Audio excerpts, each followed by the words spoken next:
में आ रहा है वही हो रहा है। तो कबीरदास जी ने पूछा भाई बात क्या है? तो उन्होंने कहा आप ही ने तो बताया गुरुदेव, आप ही के बताए वो मार्ग पर चल रहे हैं। गुरुजी ने ध्यान धर के देखा कबीरदास जी ने, बोले हमने कब ऐसा बता दिया? तो बात समझ में आ गई कि हमारे शरीर में प्रेत प्रवेश कर गया था। तो उन्होंने फिर बाद में साधना युक्त जीवन जीने के लिए सबको कहा, पर उस समय कुछ लोगों ने उनकी इस बात को माना और कुछ लोगों ने अपनी मर्जी के मुताबिक पूर्व की बात को। इसलिए कबीर पंथियों में भी दो पंथ थे। तो मैं यहां पर उनकी विशेष बातों का ही, कथाओं का जिक्र कर रहा हूं। तो आप ध्यान दें कि कबीर कोई भी संत आपको भगवान से दूर नहीं करेगा। संत वही है जो आपको भगवान की तरफ लेकर जाए, गुरु वही है जो आपको भगवान की तरफ लेकर जाए। जो भगवान से दूर करने की कोशिश करे, भगवान की पूजा छुड़वाए या और ऐसे कोई कार्य करे, तो उनको आपको गुरु नहीं मानना है। ये बात आपको समझनी चाहिए। एक बहुत अच्छी बात बताएं, गुरु बना लेते हैं, गुरु की बात नहीं मानते। वो संदर्भ में आपने त्रिशंकु का नाम सुना है? नहीं सुना? सुना तो होगा, है? त्रिशंकु वशिष्ठ जी के चेला थे, अयोध्या के राजा थे। एक दिन त्रिशंकु आए वशिष्ठ जी के पास, बोले गुरु जी। बोले हाँ। त्रिशंकु उन्होंने इच्छा किया था कि हम यज्ञ करके इसी शरीर से, गुरुजी बोले हमारी एक इच्छा है। बोले क्या? बोले हम चाहते हैं कि इसी शरीर से आप हमको स्वर्ग भेज दो, इसी शरीर से हमको स्वर्ग भेजो। गुरुजी बोले ए चेला हमारी बात सुनो। बोले जी गुरुजी। बोले देखो ये सारा विधान हमारे पिताजी का बनाया हुआ है। किनका बनाया हुआ है? ब्रह्मा जी का। कैसे आओगे, कैसे जाओगे, क्या करना है, क्या नहीं करना है। तो हम उनके पुत्र हैं, तो हम तो इसमें व्यवधान नहीं डालेंगे, बिल्कुल भी नहीं डालेंगे। त्रिशंकु ने बहुत कोशिश की, पर गुरुजी क्रोधित हो गए और गुरुजी ने कहा कि तुम बात को समझते नहीं हो। वशिष्ठ जी ने उनको शाप दे दिया। उन्होंने पहले समझाया कि शरीर को स्वर्ग की प्राप्ति विधि विधान के प्रतिकूल है, भगवान की विधिकृत मर्यादाओं को रखना ही चाहिए। यथा प्रभु विधि वचन कीन, जब भी उनकी बात नहीं मानते तो उसका अमंगल होता है। और तो साफ दे दिया, जा तू चांडाल हो जा, तू बात नहीं मानता है तू चांडाल हो जा। वो चांडाल हो गया। गुरुजी के पुत्रों के पास गया, बोले जब पिताजी ने नहीं मानी तो हम क्यों माने तुम्हारी बात? ऐसा नहीं हो सकता, जो पिताजी ने कहा वही सत्य है। उन दिनों में वशिष्ठ जी की और विश्वामित्र जी की थोड़ी चलती थी, समझ गए ना? विचारों से थोड़ा सहमति नहीं थी। तो ये बोला कि ठीक है, एक पक्ष नहीं तो दूसरे पक्ष में चलो। तो दूसरे पक्ष में गए विश्वामित्र जी के पास, बोले कि हमारे गुरुजी ने हमारी बात नहीं मानी, हम तो चाहते हैं इसी शरीर से हमको स्वर्ग की प्राप्ति हो यज्ञ करा के।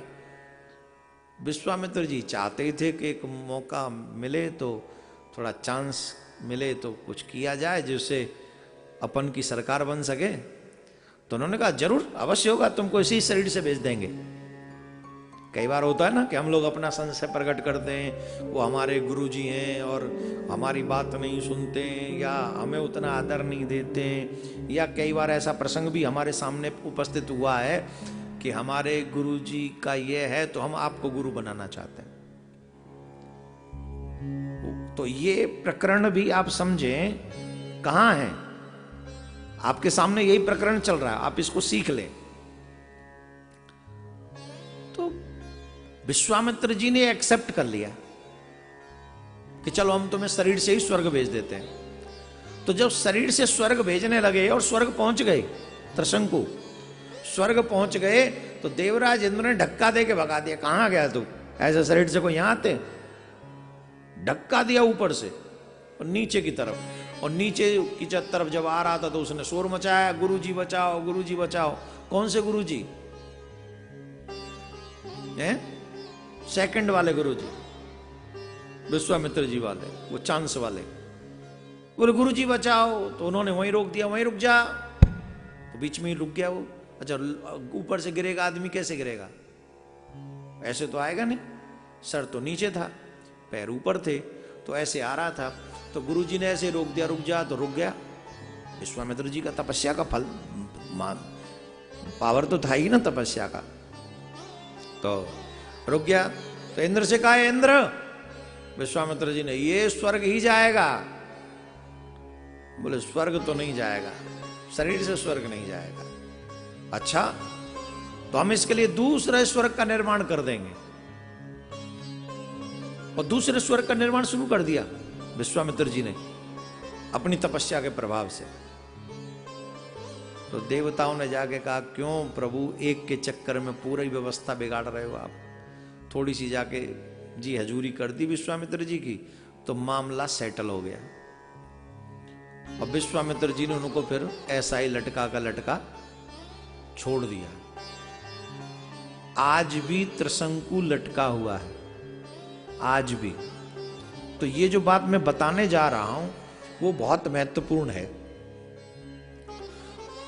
जिस जगह पर उसके मुंह से लार गिरी,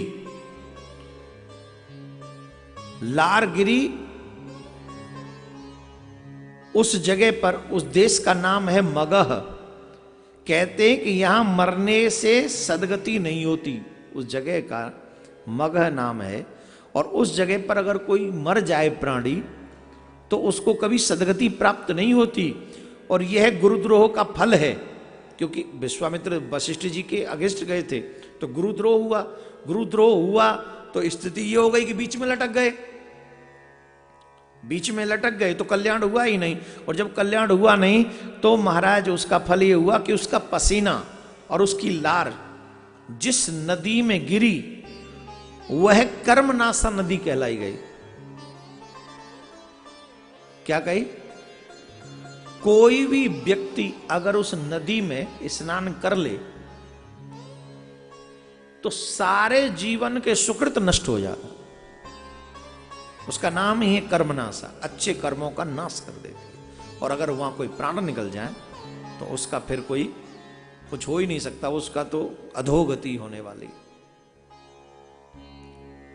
तो कबीरदास जी बाबा ये कहते थे कि अगर मैं राम नाम का जाप करता हूं, काशी में मरूंगा तो वैसे ही काशी में मरने वालों की तो सबकी मुक्ति हो जाती है। अगर मैं राम का नाम जपता हूं तो मेरा कल्याण, मैं तो तब मेरे साहिब की कृपा मानूं कि अगर मैं मगह में भी मर जाऊं और मेरा कल्याण वहां हो, तब जानूं कि मेरे राम मेरे ऊपर रीछ गए, मेरे राम मेरे ऊपर कृपा कर गए।